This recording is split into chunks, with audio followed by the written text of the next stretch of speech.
Brooke Shields was Catherine's doppelganger. Actually, the students don't even know this. Doppelganger or Halloween costume? Doppelganger. Yeah. That is correct. Correct. So well done, Catherine. And way to kick off the show. I know it's hard to go first. Let's give her another.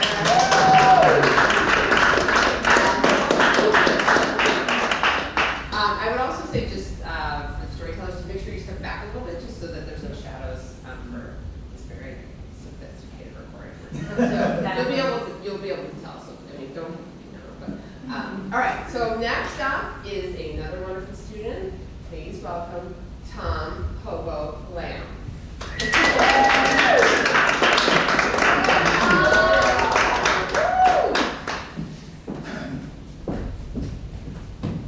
I had the best childhood. I grew up in Flushing, Queens in the 70s.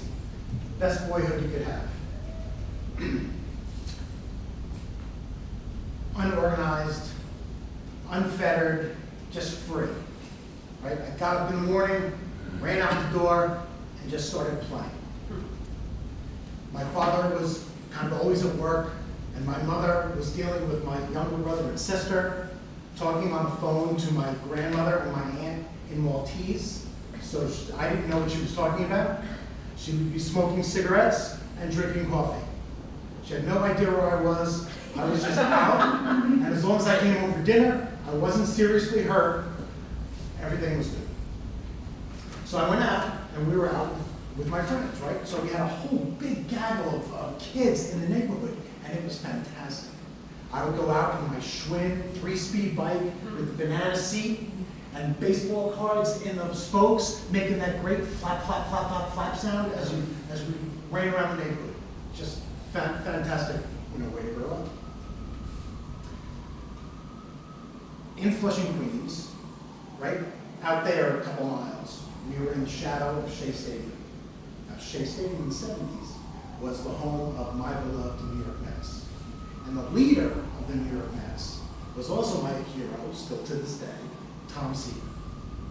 Now, so you know who Tom Seaver was, think Michael Jordan and Derek Jeter all rolled up into one.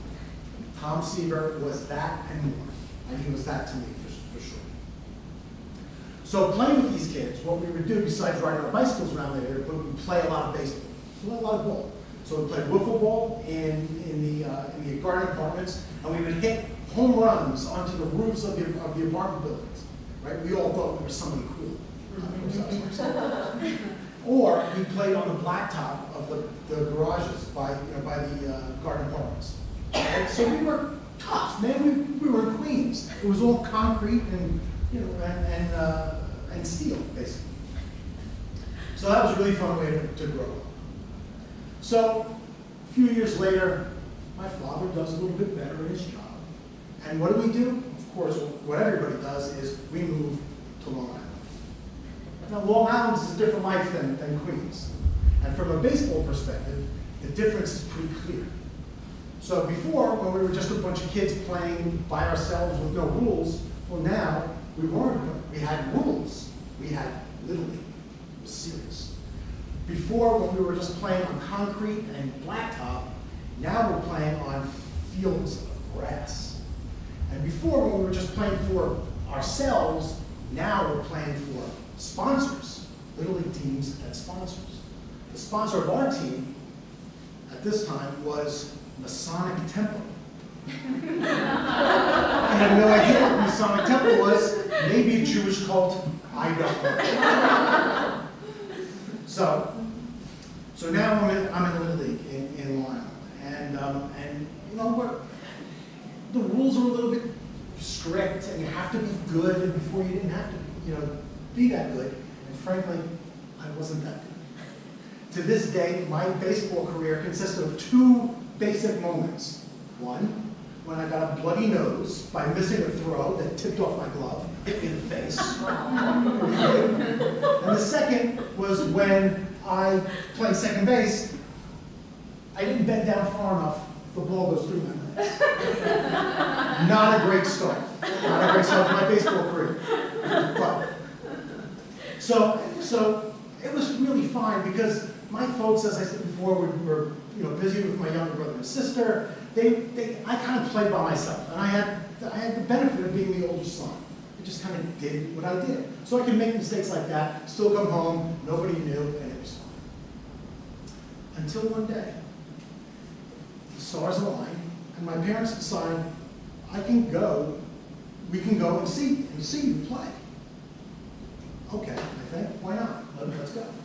So the day of the game comes, and we do our kind of suburban convoy, right? Kind of everybody, my friends and their parents and friends and the whole bit. And we, because this is the benefit of my father doing better, we now had a Dodge Diplomat station wagon with the fake wood panels. Right? The true sign of success.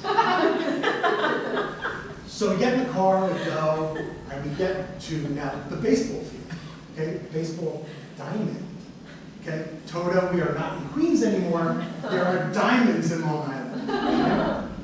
So we get to the baseball diamond. The kids, myself including our teammates, we go out to the field. We start warming up, start playing. And my folks and the other friends and family that were coming go to their section, which is walled off, right, by these chain link fences, and they go onto their sides with the metal bleachers. So they're where they're supposed to be, where we're supposed to be. So everything's great. Game's going on, the whole bit. I'm a little nervous about what's going on here because my parents appear they've never really been here before, but it's fine. So finally, my time, my big moment comes. Game's going on, I finally get my chance at bat. So here's me in the 1970s for this game. I am kind of lanky, right? Kind of awkward and bulky, weird. Long hair, parted in the middle, to the sides, a face full of pimples, and a mouthful of braces. Okay? Right, so think ugly Scott Baio, right? Was not Chachi. Chachi was cool, I was not. Anyway, okay, so all this is going on. My mother's in the stands. I look like, I don't know what I look like. I have a whole thing career that I'm building, right? What could go wrong? Okay, so it's my turn to bat. I get my bat, I get in the batter's box, and I look at the pitcher who's looking at me, kind of with a smirk like he knows something. What does he know? He thinks I'm an easy out, doesn't he? Well, I'm ready for him, so it's fine. So I choke up on my aluminum bat, and I wait for this pitch, and the pitch comes. And ping! The aluminum bat hits that ball flush. I felt like Roy Hobbs in The Natural, right? The ball screams into the outfield. Feel pretty good. So I start to run down towards first base. Ball still in the air, clears the infield. I start to round first. I start towards second. The Yankee Stadium-sized crowd that I know is there starts, woo, hooting and hollering and clapping and the whole bit. This is my moment. I've done it. I start to round first, going towards second. There's murmuring going on beside me. I really feel great about myself. Then all of a sudden, something happens. The law of gravity takes over. The ball, instead of continuing to travel, gets caught and sucked back to earth by this deadly force. And it just comes down and it gently lands into the glove of the right fielder. That was it. That was my moment, and it ended kind of that way. Okay, that's what happens when you play baseball, when you play Little League. And I made it out, so it's fine. So I get to second, I kind of kick the dirt, and I turn to trot back to my place in the dugout. The sounds around me kind of settle down, the murmurs all kind of die down as they all kind of collect themselves for the next moment that happens in the baseball. So I'm kind of, I'm running back to my seat, and everybody's settling down, and I hear out of my ear, there's one person standing up, still. Woo! So I look over, right? And who is it? It's my mother. She's standing up, hooting and hollering as if I just hit a home run. I felt like I was going to die.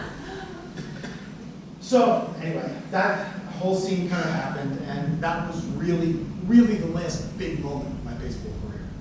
I knocked around a little bit, playing in some co-ed softball leagues or some old man softball leagues, but for the most part, my baseball dreams were kind of over. And while I never really became Tom Seaver, Hall of Famer, baseball legend, right? I realized something that day that I hadn't really known before, and I've remembered now for over 40 years. That I, Tom Lamb, at least for my mother, I was a Hall of Famer. Mm. Thank you.